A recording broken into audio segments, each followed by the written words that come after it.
you, Mr. Chairman, Your Majesty, Excellencies. We gather today at a critical juncture in the history of our region. The global landscape is witnessing unprecedented shifts, from the escalation of regional security threats to the transformation of the global economy.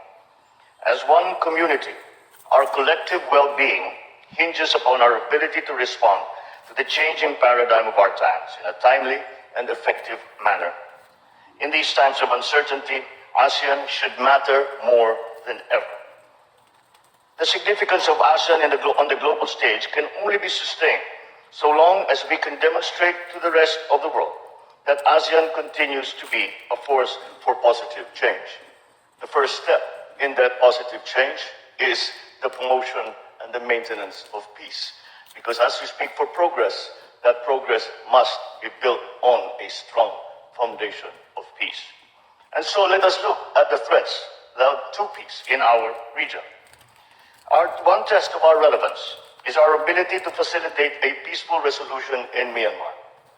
We remain firm that the resolution to the Myanmar crisis should be Myanmar-owned and Myanmar-led. We continue to support the efforts of the ASEAN Chair to engage all stakeholders in Myanmar.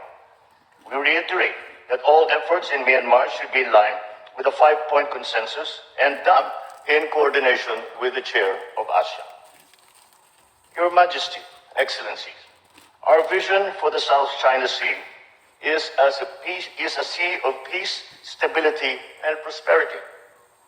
Today, sadly, this remains a distant reality.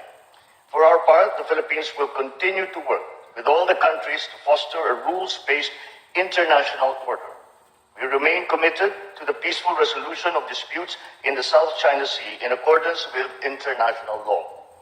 We will continue to uphold and exercise freedom of navigation and overflight in the South China Sea in accordance with international law, including, of course, the 1982 UNCLOS.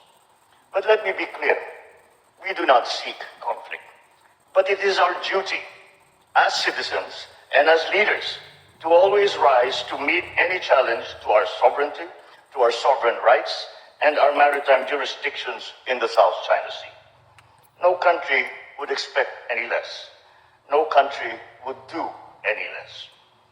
The Philippines firmly rejects misleading narratives that frame the disputes in the South China Sea solely through the lens of strategic competition between two powerful countries. This not only denies us our independence and our agency, but it also disregards our own legitimate interests. We once more call upon all parties for self-restraint on activities that complicate disputes in the South China Sea. We must not undermine regional peace, stability, and security. We cannot emphasize enough that actions, not words, should be the ultimate measure of our commitment to securing peace and stability in the South China Sea. Anything else simply does not suffice. We therefore seek your support for the operationalization of practical measures such as the ADMM guidelines for maritime interaction, which we envision will be expanded to our external partners in due time. The Philippines is also pleased to have hosted the second ASEAN multilateral naval exercise off Zambales and Bataan and the 40th meeting of the JWD-DOC in Manila to expedite the negotiations for substantive and effective code of conduct in the South China Sea. As tensions and mistrust between the great powers escalate, so too does the prospect of miscalculation that threatens to engulf the region with the severest consequences for all of us. It is imperative that we leverage the ASEAN regional architecture to serve as a diplomatic bridge that promises mutual understanding, strategic trust, and peaceful settlement of disputes. History will ultimately judge whether the supremacy of the rule of law prevails, ushering in an era where all nations truly stand as equals, independent and unswayed by any single outside power. The challenge for us remains that we must never allow the international peaceful order to be subjected to the forces of might applied for a hegemonic ambition. The future of peace rests now on how we together face this challenge to that Thank you. Good afternoon.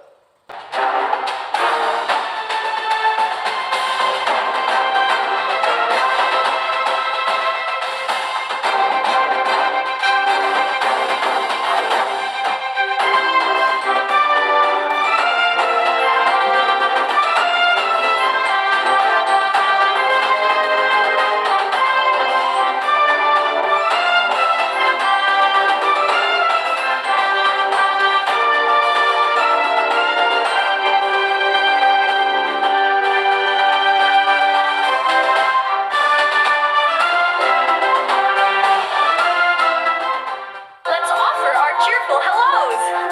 Brunei. Selamat pagi. Cambodia. Arong Swaste. Lao People's Democratic Republic. Setanitan South. Malaysia. Apa kabar? Myanmar. Ni hao la, Philippines. kamusta? Singapore. Hello. Thailand. Sawadika. Vietnam. Xin chào. Timor Leste. Hola. Indonesia. Halo. Selamat datang di Indonesia.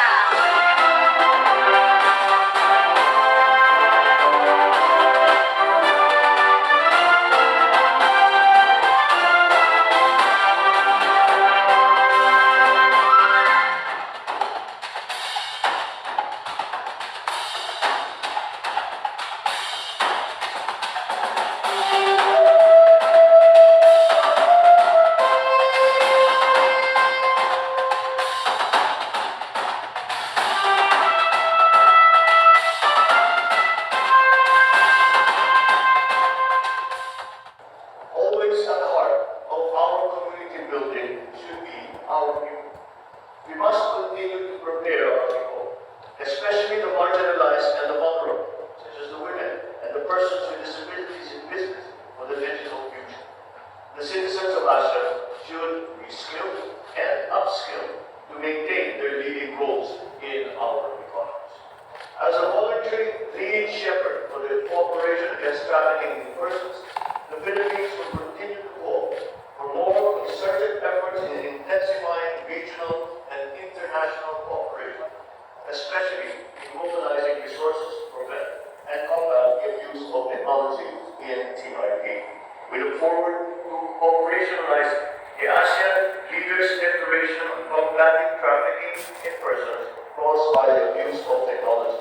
Sinabi niya kanina po sa ating plenary sessions ng ASEAN at napakaganda kasi yun po talaga ang hangarin natin lahat mismo sa Kongreso at protektahan talaga ang mga migrant workers, yung mga OFWs. Kaya sa ngayon ay mga batas kagaya ng mga special hospitals for OFWs at saka ano ba mga protections na may bigay natin sa kanila, lalo na sa pagbabantayan sa magre-regulate that sa mga manning agencies para maayos yung proseso sa bago sila makapunta sa abroad, maganda yung training at saka maganda yung preparasyon.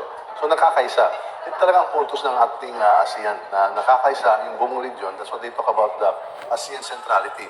Lahat na nating ASEAN nakakaisa using the ASEAN as a platform para magpo-project sa labas outside of the region yung mga interest kagaya ng welfare ng ating mga migrant workers.